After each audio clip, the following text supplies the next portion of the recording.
বাড়িতে আমরা প্রায় নানান ধরনের লাড্ডু রেসিপি বানিয়ে থাকি। আর তা যদি হয় নারকেলের লাড্ডু, তাহলে তো আর কোনো কথা নেই।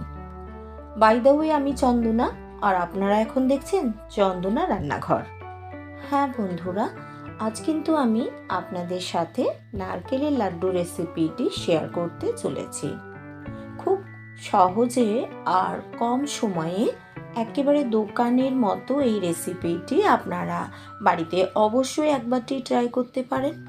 আশা করছি যে এই রেসিপিটি কিন্তু আপনাদের বেশ ভালোই লাগবে। রেসিপিটি জানতে হলে প্রথম থেকে শেষ পর্যন্ত ভিডিওটার সাথে থাকুন।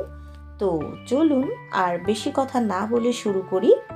খুব সহজে ও কম সময়ে একেবারে দোকানের মতো নারকেলের লাড্ডু রেসিপি। নারকেলের লাড্ডু রেসিপিতে মেন ইনগ্রেডিয়েন্টস কিন্তু অবশ্যই নারকেল।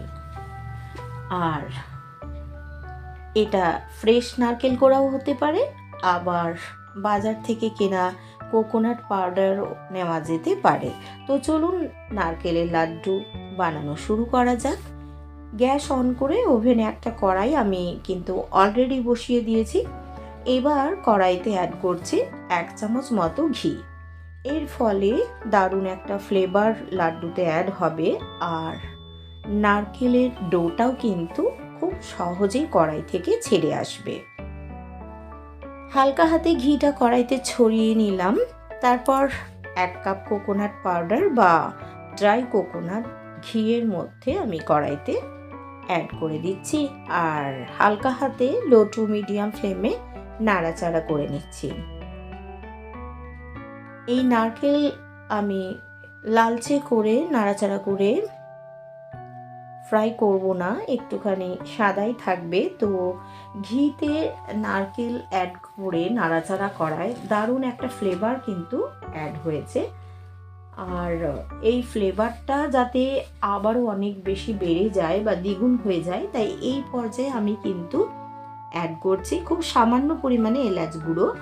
অবশ্য আপনাদের যদি অপছন্দ হয় তাহলে আপনারা এলাচের গুঁড়োটা অবশ্যই স্কিপ করতে পারেন। এলাচ গুঁড়ো অ্যাড করার পর আবারও ভালো করে মিক্স করে নিচ্ছে। নারকেলের কালার কিন্তু আগেই বলেছি যে লালচে হবে না, মোটামুটি সাদাই থাকবে। তো এই পর্যায়ে আমি যে কাপ মেপে নারকেল নিয়েছিলাম ওই কাপের প্রায় 1.5 কাপ মতো দুধ আমি অ্যাড করে দিচ্ছি। আর এখানে আমি 1 কাপ নারকেল কোড়ার সাথে 1.5 কাপ দুধ অ্যাড করলাম। তারপর ভালো করে মিক্স করে 5 থেকে 7 মিনিট সময় নিয়ে মিডিয়াম ফ্লেমে কুক করে নিচ্ছি।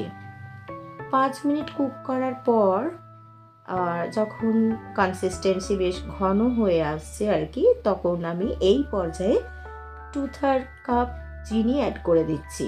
লাড্ডুতে চিনির পরিমাণ আপনারা আপনাদের পছন্দ অনুযায়ী কম বা বেশি করে অ্যাড করতে পারেন। আবারও 2-3 মিনিট আমি কুক করে নিচ্ছি। দেখুন অনেকখানি কনসিস্টেন্সি বেশ শুকিয়ে আসছে। আর এই পর্যায়ে আমি দেখাচ্ছি যে দেখুন কিভাবে নারকেলের কনসিস্টেন্সিটা একটা ডোতে পরিণত হয়ে যাচ্ছে। একবারটি হাতে অল্প পরিমাণে নিয়ে আমি চেক করে দেখলাম যে আবারও কিন্তু কিছুক্ষণ কুক করতে হবে। তো আবারও 2-3 মিনিট আমি জাল করে নাড়াচাড়া করে নিচ্ছি, যতক্ষণ পর্যন্ত না নারকেলের ডোটা একটুখানি চ্যাটচ্যাটে বা আঠালো ভাব না আসছে।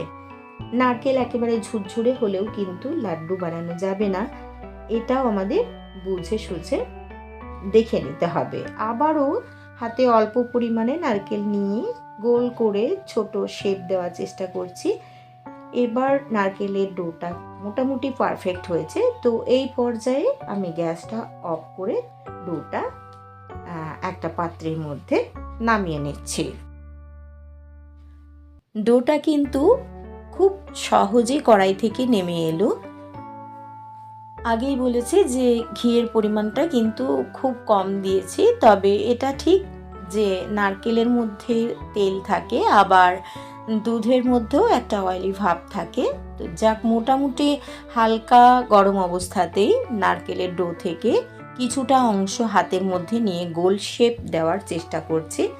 তো লাড্ডুর সাইজ বড় না ছোট করবেন সেটা বুঝে সুঝে করতে হবে। আমি মোটামুটি মাঝারি শেপে বানিয়ে নেব। হালকাভাবে চাপ দিয়ে গোল শেপ দিয়ে নিয়েছি। আর তারপর এই লাড্ডুটা আমি ড্রাই কোকোনাটের মধ্যে কোট দিয়ে নিচ্ছি। দেখুন, কোট দেওয়ার পর দেখতে কিন্তু দারুণ সুন্দর লাগছে। আবারও এক পিস আমি বানিয়ে দেখাচ্ছি। তো এইভাবে আমি সবকটা নারকেলের লাড্ডুই বানিয়ে নিচ্ছি। সবকটা নারকেলের লাড্ডুই আমি বানিয়ে ফেলেছি। তো খুব কম সময় ও কম খরচে একেবারে দোকানের মতো নারকেলের লাড্ডু আমি কিন্তু অলমোস্ট সার্ভ করে দিয়েছি। আর আপনারা এই রেসিপিটি দেখে যদি আমার মানে এই নারকেলের লাড্ডুটা আপনাদের পছন্দ হয়, ভালো লাগে, তাহলে অবশ্যই লাইক, শেয়ার ও কমেন্ট করতে ভুলবেন না।